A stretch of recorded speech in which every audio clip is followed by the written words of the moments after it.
하나님의 은혜가 예배 가운데 함께함으로 인해서 이번 한 주도 믿음으로 승리하는 복된 시간이 되시기를 예수의 이름으로 축원합니다. 2002년 온 국민이 하나 되어 함께 기뻐하고 즐거워했습니다. 바로 월드컵 때문에 그렇죠. 첫 경기에 황선홍과 유상철이 골을 넣습니다. 시딩크호가 승리를 냈는데 그들만 기뻐하는 것이 아니라 그 경기를 관람했었던 모든 대한민국 사람들이 크게 환호하며 즐거워했습니다. 그 이유는 대한민국이라는 이름 하에 공동체를 우리가 속해 있기 때문에 그렇습니다.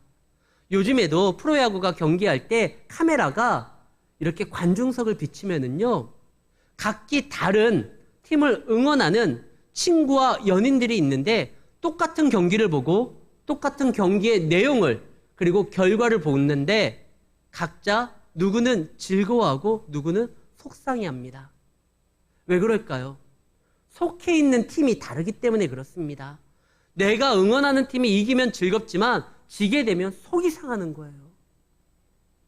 오늘 성경 본문에 보면은요, 어디에 속하는 것이 굉장히 중요하다라는 사실을 보여줍니다.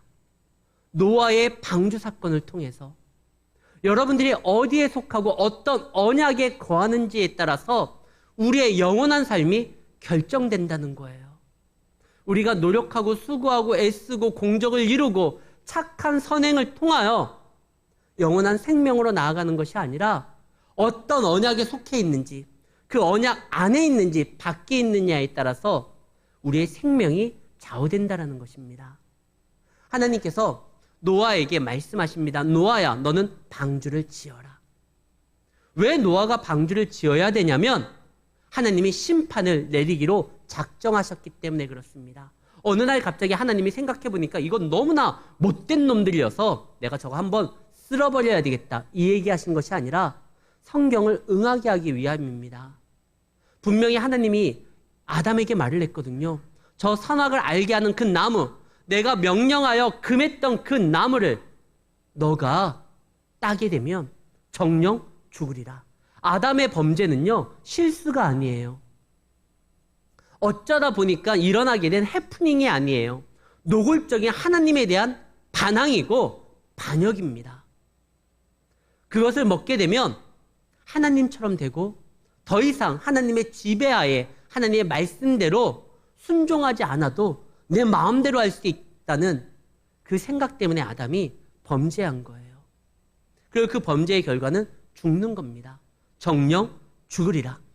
그러나 하나님께서 그들에게 기회를 주기 위해서 그동안 참았어요. 그러나 더 이상 그들 가운데 예배자가 사라지니까 하나님이 이제는 심판을 내립니다. 그러나 노아와 노아의 가정들은 예배를 드리고 있었거든요. 오늘 본문의 첫 시작이 어떻게 되죠? 노아는 당대의 의인이요 완전한 사람이라고 했습니다. 베드로후서 2장 5절에 보면 노아에 대해서 이렇게 말을 합니다. 노아는 그냥 단순히 하나님 앞에 의롭게 행했었을 뿐만 아니라 적극적으로 하나님의 의를 증거하면서 살아갔었던 선지자 같은 사람이었어요. 옛 세상을 용서하지 아니하시고 오직 의를 전파하는 노아와 노아는 의를 전파하고 하나님의 뜻을 나타냈던 사람입니다.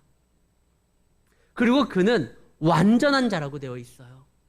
그가 흠이 없고 실수하지 아니하고 그가 문제를 일으키지 않았기 때문에 완전한 자라는 것이 아니라 그는 건강한 예배를 드림으로 인하여 그 예배를 통해 하나님 앞에 용서함을 받고 하나님 앞에 계속적으로 믿음으로 살아갈 수 있도록 역사되는 사람이었다는 뜻입니다.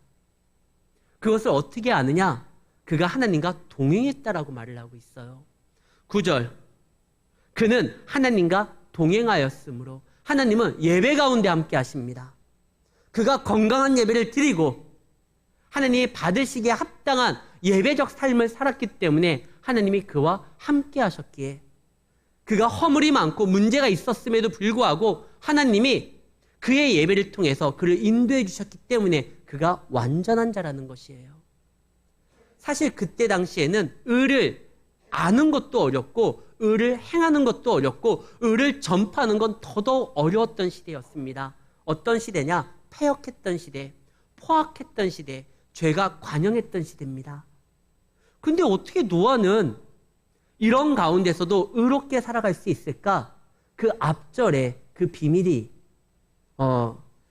담겨져 있는데요. 8절에 보면 그러나 노아는 하나님께 은혜를 입었더라. 노아에게도요, 죄의 유혹이 왔어요. 죄의 올무가 그의 앞길에 계속적으로 이렇게 펼쳐져 있었어요. 그럼에도 불구하고 그가 하나님 안에서 범죄하지 않았었던 이유는 하나님의 은혜가 그를 입혔기 때문에 그렇습니다. 죄를 범할 수 있는 기회도 오고 어려움도 왔지만 그때마다 하나님이 그를 간섭하신 거예요. 은혜로 덧입혔다라는 건 그의 길을 이끌으셨다라는 뜻이거든요. 하나님이 인도하시고 하나님이 보호하시니까 에이, 죄를 안 지을 수도 있지 뭐. 우리도 하나님이 인도하시고 하나님이 보호하신다면 나도 얼마든지 죄에서 자유로울 수 있을 거야. 그러나 그게 쉽지가 않아요. 인도함을 받았다고 해서 반드시 그대로 살아가는 것은 아닙니다. 우리도 하나님의 인도함을 받잖아요. 주의 말씀은 내 길이요, 내 길이요, 내 길의 빛이라고 했어요. 여호와는 나의 목자시니 그분이 나를 인도하셔요. 근데 지난 한 주간 우리 하나님의 인도함 따라 정말 순결한 모습으로 전혀 죄된 모습이 없는 상황 가운데 살아갔습니까? 하나님이 인도하셨지만 하나님이 무엇을 원하시고 어떤 것을 싫어하시는지 알지만 욕심에 이끌려서 그 인도함을 거부하면서도 행동했잖아요. 우리가 길을 가다 보면 내비게이션이 있습니다. 차를 운전하다가 이 내비게이션의 인도를 받으면 전혀 낯선 곳, 한 번도 가보지 않은 곳도 이 내비게이션이 이끄는 대로 가면 도착을 해요. 그런데 때로는 이런 분들이 계셔요. 내비게이션이 안내를 하는데 그대로 따라가지 않아요. 내가 이 길은 내가 더 잘 알아. 이쪽으로 가면 안 돼. 아니, 처음 가는 길도 내비게이션을 안 따라가요. 내가 아는데 해가 저쪽에서 떴으니까 저쪽 방향으로 가는 게 맞아. 얘가 지금 뭘 몰라서 그래. 그러다가 막 헤매다가 부부싸움 나잖아요. 하나님의 인도함 따라 우리가 거기에 순종하면서 나아가는 것이 결코 쉽지 않아요. 근데 노아는 그걸 했어요. 그렇기 때문에 이것을 믿음이라고 합니다. 자신을 복종시키듯 내 뜻과 하나님의 뜻이 다르다 할지라도 하나님의 인도됨이 나에게 가장 좋은 것으로서 역사되라는 것을 믿어 의심치 않아서 내가 원하고 생각하는 방향이 아니라 그분의 뜻에 맞춰서 이끌리는 거, 그거 정말 쉽지 않은 길이지만 믿음의 사람들은 그 길로 나아가야 됩니다. 노아는 그러한 삶을 살았어요. 하나님의 은혜를 입었고 하나님의 인도함 따라 살았고 그로 인하여 건전한 예배를 드렸고 그로 인해서 하나님과 동행하게 되고 완전케 되었습니다. 이제 하나님이 그 노아에게 말을 합니다. 내가 홍수를 내릴 거야. 그러니까 너는 너의 가족들과 함께 방주를 만들어. 근데 이 방주를 만든다는 게 쉽지가 않아요. 오늘날에는요, 굉장한 것도 많은 사람이 동원되고 그 다음에 과학의 기술의 건설의 발달로 인해서 저 높은 빌딩도요, 아파트들도 한 2년이면 완공을 해요. 근데 이때 당시에는 그런 기구들도 부족했었고 많은 사람들이 동원되지도 않았습니다. 이 방주를 짓는데 노아와 노아의 가족들만 방주를 지어요. 그러다 보니까 시간이 한참 갑니다. 120년의 시간이 가요. 아니, 안 도와주기만 해도 좋은데 이때 당시에 사람들이 노아를요, 방해하고 노아를 조롱하고 이 공사 현장에 난입해가지고 막 깽판을 부리는 거예요. 그들을 다시 설득시키고 그들의 공격을 막으면서 이 방주를 짓는데 120년이 걸립니다. 아무리 믿음이 좋다고 해도 당장 결과가 나타나지 아니하고 1년, 2년, 아니 10년, 20년, 120년이 흐른다고 하면 노아도요, 마음이 조급해지고 이거 혹시 아닌 거 아닌가? 불안해질 때도 있고 자기 믿음을 의심하게 될 때도 있습니다. 그러나 그 의심되기 때문에 믿음이 필요한 거예요. 다 모든 것이 갖춰지고 내 생각과 내 뜻과 내 계획대로 이루어지면 믿음은 필요 없어요. 그냥 내 생각대로 내 계획대로 나아가면 되니까요. 그러나 갈 바를 알지도 못하고 앞으로 이게 어떻게 될지도 모르고 예측할 수도 없기에 그때 필요한 게 믿음인 겁니다. 우리는 믿음대로 살아가겠다라고 결심하지만 믿음 없이도 살아가는 그러한 길을 사실은 원해요. 믿음으로 살아가는 것은 내 생각대로 안 될 때가 많거든요.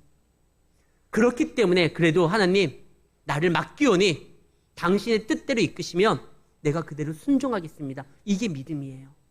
그런데 믿음으로 나아가는 사람들도 흔들릴 수 있기에 하나님은요, 때에 따라 그들을 격려하고 위로하기 위해서 어떠한 징조를 보여줍니다.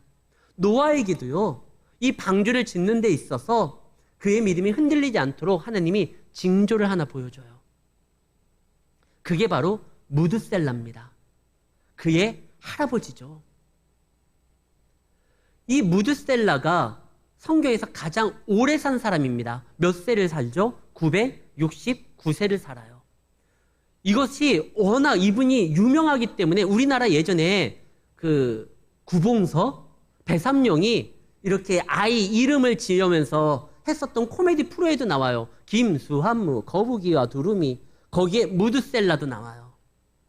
무드셀라가 굉장히 유명해요. 969세를 살았어요. 근데 왜 이 이름이, 그의 삶이 왜 노아에게는 믿음의 증표였느냐?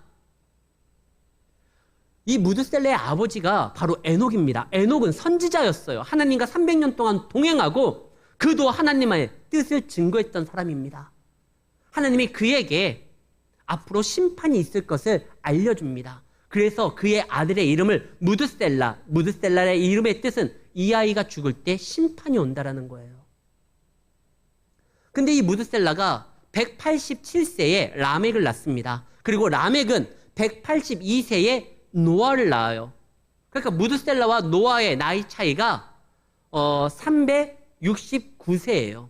그리고 이 라멕이 낳은 다음에 노아가 600세 되었을 때 홍수가 납니다. 다시 말해서 홍수가 났었을 때, 그때가 언제냐? 무드셀라가 죽었을 때예요. 무드셀라가 969세까지 모든 그동안에 장수의 어떠한 역사를 새롭게 하면서 가장 오래된 사람이 된 건 이유는 노아가 아직 방주를 완공하지 않았거든요. 하나님이 지금 노아야, 네가 믿음이 흔들릴 때, 불안할 때, 자, 무드셀라 할아버지한테 가봐. 그가 아직 정정하고 살아있다는 건 그동안의 수많은 사람들의 그 장수의 기록을 깨면서까지도 저렇게 있는 건 내가 그의 생명을 붙드는 거야. 내가 너에게 약속했지. 네가 방주를 완공할 때까지 내가 네 할아버지의 그 생명을 잡을 거야.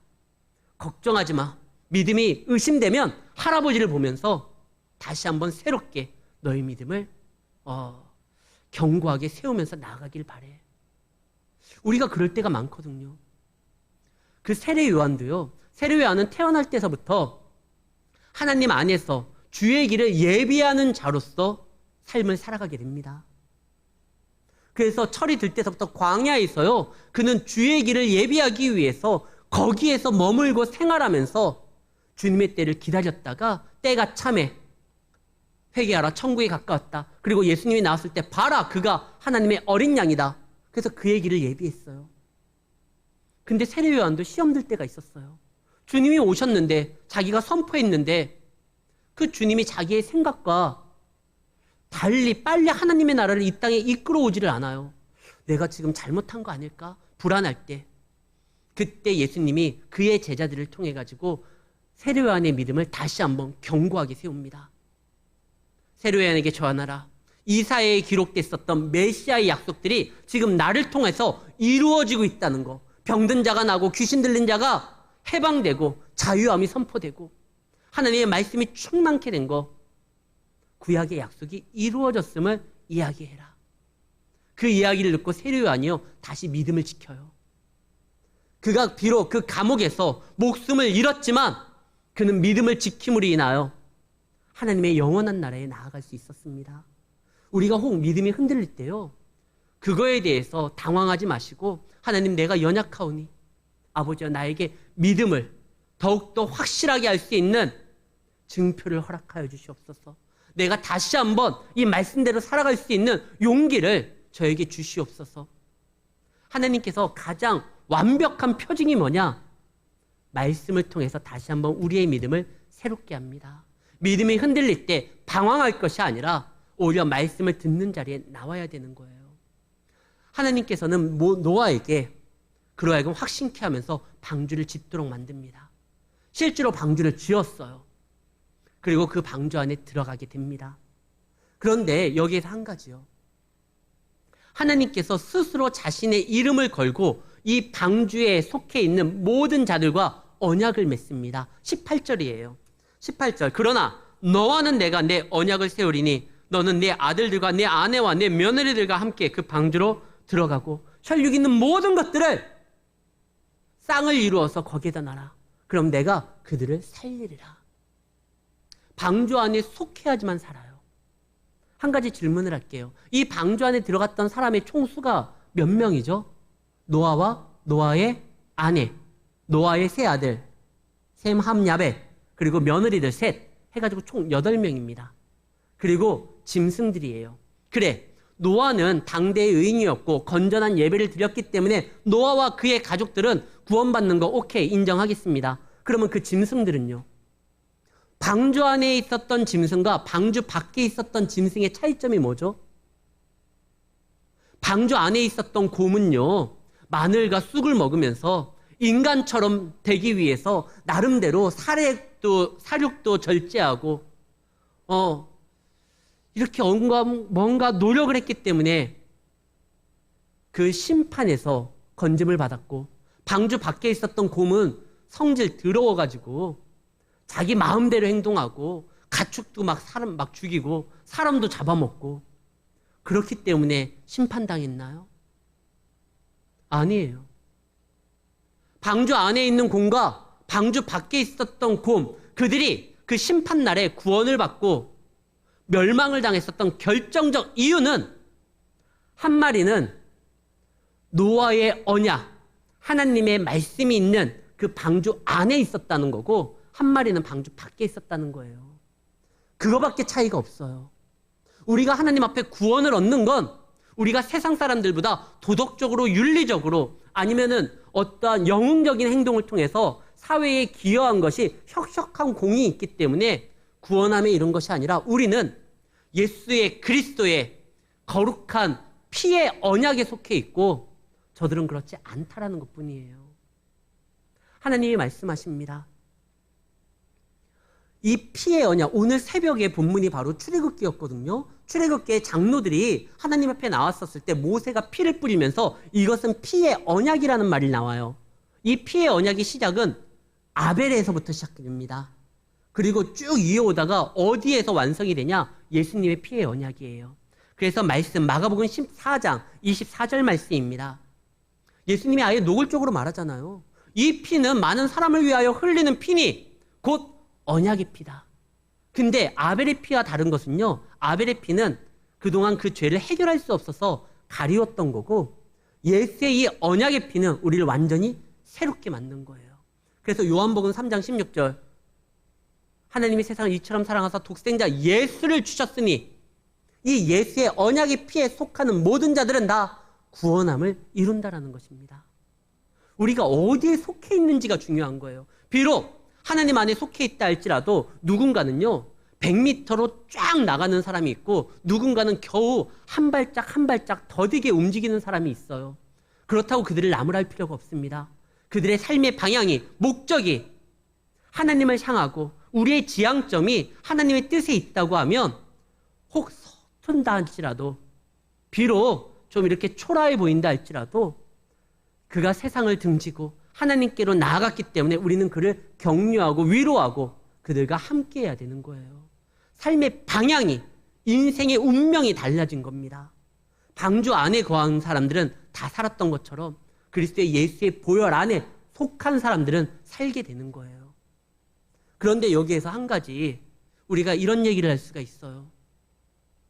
그 방주가 우리가 심판에 대해서 검짐을 당했다고 해서 다는 아니지 않습니까? 우리가 구원받은 거 여기에 누구 하나 부정하지 않을 겁니다. 예수의 그리스도의 보혈의 공로가 우리를 구원하고 영원한 생명을 이끌었다라는 거 아무도 부정은 못할 거예요. 그러나 근데 구원받았는데 내 삶은요, 당장 내일을 예측할 수 없어요. 일주일 후를 내가 계획하기도 어려워요. 구원은 받았는데 이 땅에서 우리가 어떻게 살아가란 말입니까? 노아의 방주의 특징이 무엇이냐면 네모난 상자 같은 거예요. 배라고 하면 능히 파도도 이겨내고 뚫고 나아갈 수 있는 추진력 있는 엔진이 있어야 돼요. 바람을 받아서 나아갈 수 있는 돛이 있어야 돼요. 그리고 방향을 설정해서 움직일 수 있는 운전하는 키가 있어야 돼요. 근데 방주는요, 키도 없고 엔진도 없어요. 그냥 떠 있는 거예요. 이럴 수도 있잖아요. 노아가 배를 어디에다 만들죠? 산에 만들어요. 비가 내리고 샘물이 터져가지고 온 세상이 물로 덮일 때 이 산에 만들었었던 배가 살짝 이렇게 떴다가 그 다음에 금방 물이 빠져가지고 다시 이렇게 내리면 물 빠진 후에 다시 땅에서 생활을 할 수 있는데, 만약에 이게 잘못돼가지고 망망대해로 흘러가게 되면 홍수가 끝나고 물이 다 빠져도요, 묻이 아니라 육지가 아니라 바다에 떠게 되면 어떻게 되죠? 죽는 거죠 뭐. 육지로 갈 수 있는 엔진도 없잖아요. 돛도 없잖아요. 운전할 수도 없잖아요. 바다에 떠 있게 되면 어떻게 되죠? 당분간 먹을 거는 있어요. 그 방주에 짐승들이 많으니까 한 마리씩 잡아먹으면 돼요. 근데 나중에 그 짐승을 다 잡아먹으면 물은 또 어디에서 구해요? 구원은 받았는데 홍수에서 심판에 면했는데 바다에 떠밀게 되면 어떡합니까? 이거 출애굽기하고 비슷해요. 하나님께서 애굽에서 노예된 삶에서 그들을 인도해 냈는데 광야에서 굶어 죽으면 어떻게 됩니까? 분명히 노예에서는 벗어났는데 구원함을 이루었는데 광야에서 다 죽게 되면 아무 소용없는 거잖아요. 근데 하나님은요, 구원하셨던 이유가 단순히 그 심판에서 건져내는 것뿐만 아니라 우리를 통하여 하늘의 축복을 받으며 이 땅에서 생육하고 번성하며 하나님의 나라를 건설하라고 우리를 구원한 겁니다. 구원받은 것을 여러분들 의심하지 않고 그것을 확신한다고 하면 구원 이후의 삶도 하나님이 책임진다라는 걸 믿으셔야 됩니다. 하나님은 원래 언약할 필요도 없어요. 하나님은 말씀하시고 명령만 하시면 돼요. 언약을 한다는 건 계약을 맺는다는 거고, 계약을 맺는다는 건 스스로 자신을 그 계약 가운데 가둔다는 거예요. 우리가 하나님 앞에 말씀을 받았습니다. 구원함을 받은 자에게 또 하나님의 유업을 다스릴 수 있는 왕과 같은 제사장으로서 살아갈 수 있도록 우리를 세워준다라는 거예요. 근데 우리가 하나님의 말씀도 붙들고 약속도 붙들고 나아가는데 힘들고 어렵고 깨지고 터지고 죽게 된다고 하면 하나님 앞에 따져야 돼요. 계약 위반입니다. 나를 구원하신 거 감사한데 하나님, 어떻게 이럴 수가 있습니까? 왜 내가 이렇게 어렵습니까? 나를 살린다고 했잖아요. 그러면 하나님이 바빠요. 하나님이 당신의 이름을 걸고 약속을 했잖아요. 내가 너와 언약을 세워서 그 방주, 이제 내가 방주와 공동 운명체다. 방주가 무너지거나 방주가 문제되거나 방주 안에 있는 그 모든 생명들이 단 하나라도 사라지게 되면 하나님 책임이에요. 그래서 하나님께서 책임지고 그들을 살리고 인도합니다. 우리가 성경에 보면 위대한 선지자 중에 엘리야가 있어요. 엘리야가 기도를 하니까 3년 반 동안 비가 내리지 않아요. 근데 문제는 비가 내리지 않아서 많은 사람들이 이 식순환 때문에 먹을 것이 없어가지고 난리가 나요. 근데 문제는 엘리야도 거기 속해 있잖아요. 근데 엘리야가 죽으면 안 돼요. 그때 당시에 왜 하나님이 비를 내리지 않느냐? 이 당시 사람들이 섬겼던 신이 바로 바알과 아세라입니다. 바알은 농사의 신이고 비를 내리는 신이에요. 비를 내리는 게 바알이 아니라 나 여호와 하나님이라는 것을 알게 하기 위해서 그들이 그것을 우상들을 스스로 버리고 하나님을 찾게 하기 위해서 봐라 비의 신이 누군지를. 그래서 비를 3년 반 동안 내리지를 않아요. 근데 엘리야가 본인도 거기에 갇혀가지고 죽게 되면 큰일 나잖아요. 3년 반 후에 엘리야가 기도를 함으로 다시 불을 내리고 비를 내려야 되거든요. 이제 엘리야를 사용하셨던 그 하나님이 엘리야를 책임져야 됩니다.